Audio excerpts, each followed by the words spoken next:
Un burger, c'est simple à faire et à la portée de tout le monde. Mais dans cette vidéo, on va voir quelles sont les astuces qui permettent de faire le meilleur burger possible. Sans plus attendre, on s'attaque directement au cœur du sujet. Je récupère ma viande hachée et je vais venir former mes steaks à la main directement. Tu formes des steaks relativement fins. Ne fais pas des steaks trop épais. Essaye de les faire au plus fin possible. Et ça, pour deux raisons. La première, c'est que ça va être plus simple de les cuire et du coup, tu vas pouvoir plus facilement contrôler leur cuisson. La deuxième, c'est tout simplement que tu vas pouvoir facilement contrôler le goût et du coup, leur donner vraiment la cuisson que tu veux. En fonction de si tu veux les faire bien cuits, si tu veux les faire un peu saignants, ce sera plus facile de le maîtriser si ils sont très fins. D'ailleurs, c'est comme ça originalement qu'on faisait les burgers, on faisait des steaks très fins, ce qui permettait de les mettre à cuire d'un côté et de les retourner immédiatement pour les faire cuire en 2 minutes chrono. C'est comme ça qu'on faisait de la nourriture à la chaîne très rapidement dans les fast-food américains à l'ancienne. Et c'est d'ailleurs, je pense, la raison principale qui fait revenir beaucoup à la mode les smash burgers dernièrement, parce que ce sont tout simplement des steaks très fins qui permettent du coup de les cuire très rapidement et de les faire à la chaîne. Maintenant que les steaks sont formés, ce que tu fais, c'est que tu vas former un petit creux au milieu. Le jus qui va s'échapper de la viande de bœuf va moins s'échapper, la viande sera moins sèche et le résultat sera bien plus juteux de cette façon.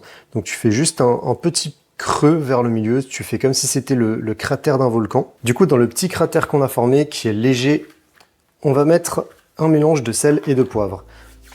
Alors, faut pas hésiter à en mettre une certaine quantité, surtout du sel, ça va permettre de faire ressortir le goût. Pour sélectionner la viande hachée pour tes steaks, je te conseille de regarder principalement le taux de matière grasse. Si tu tournes autour de 20% de matière grasse, alors ton bœuf sera excellent et tes steaks auront un très bon goût. Si par contre tu as moins de matière grasse, alors il risque d'être non seulement un peu plus sec, mais en plus de ça, d'être un petit peu moins goûtu. Donc je te conseille vraiment d'essayer de te rapprocher le plus possible des 20%, voire même un petit peu plus, pourquoi pas.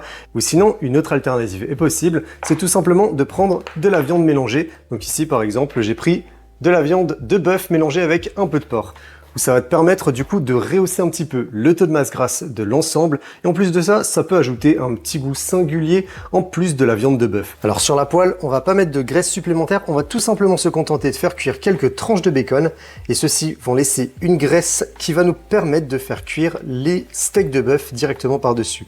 En plus de ça, ça va nous permettre d'ajouter un petit arrière-goût à nos steaks de bœuf qui est vraiment super bon. Là, les steaks commencent à cuire un petit peu, du coup, je vais récupérer des oignons que j'ai coupés très finement et je vais les déposer par-dessus avant de retourner mes steaks.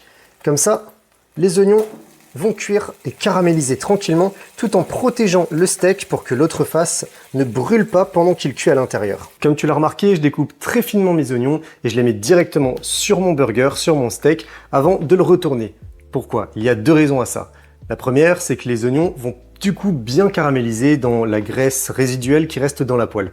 Ça va bien caraméliser, ce qui va leur donner ce super petit goût qu'on adore dans nos burgers. La deuxième raison, c'est tout simplement que de cette façon, je vais pouvoir mettre mon burger sur la deuxième face qui n'est pas encore cuite et protéger la face de la carbonisation, tout simplement.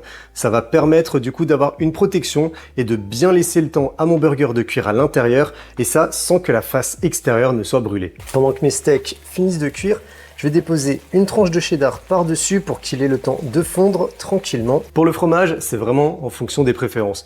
Moi, pour le coup, j'ai pris des tranches de cheddar classiques, efficaces. Mais si tu veux prendre un autre fromage, sans problème, assure-toi juste qu'il soit suffisamment mou pour fondre correctement, mais qu'il ne fonde pas non plus trop, parce que s'il commence à s'éparpiller et que tu perds la moitié de ton fromage, ce serait dommage. Pour le pain burger, tu peux le cuire de plusieurs façons différentes.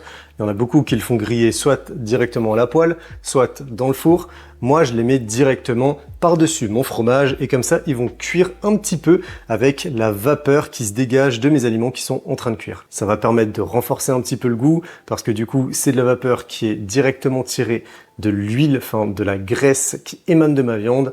Donc ça rajoute un petit arrière-goût supplémentaire, je trouve, même si c'est assez léger. Et en plus de ça, sur tes pains, tu peux décider de les beurrer un petit peu en fonction de leur variété. Ok, mes burgers sont presque prêts. Donc là, par-dessus, mes oignons caramélisés, je rajoute 2 tranches de bacon de chaque côté, mais aussi quelques petites lamelles de tomates que j'ai coupées très finement pour le coup. Et en dernier, de petites feuilles de laitue. Et je viens refermer avec la deuxième partie de mon pain hamburger. Les burgers sont prêts à être dégustés. Si tu te sers des astuces que je t'ai données dans cette vidéo, je te garantis que tes burgers vont encore s'améliorer pour être d'autant plus savoureux. Non mais sérieusement, regarde-moi ce résultat. C'est pas délicieux franchement. En tout cas, ça en a l'air. Et je vais d'ailleurs tout de suite les goûter.